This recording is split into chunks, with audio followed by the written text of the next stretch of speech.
हम माई शेरा वाली के। चला ये ननदो दर्शन करा दी हम माई शेरा वाली के।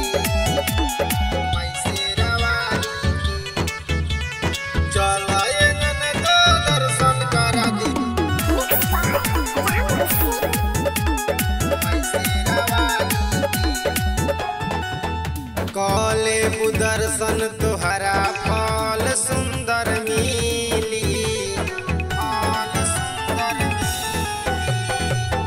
बात मान ननदो फूल की सामत के खिली।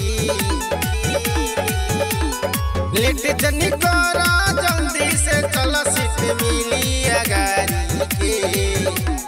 लेट जनी करा जल्दी से चल सीट मिली अगारी के। चला ये ननदो दर्शन करा दी हम माई शेरा वाली के। चला ये ननदो दर्शन करा दी हम माई शेरा वाली के।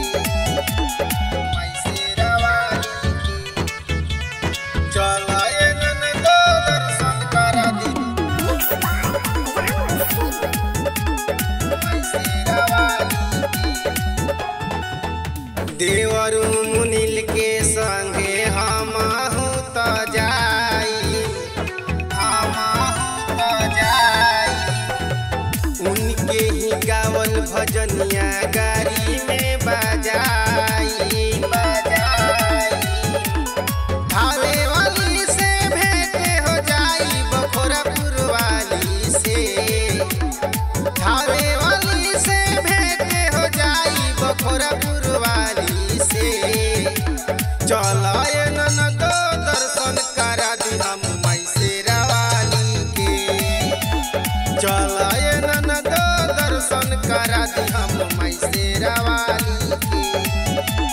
मां मनोकामना रिकॉर्डिंग स्टूडियो बकरी बाजार चकिया। Mobile number 8825156667।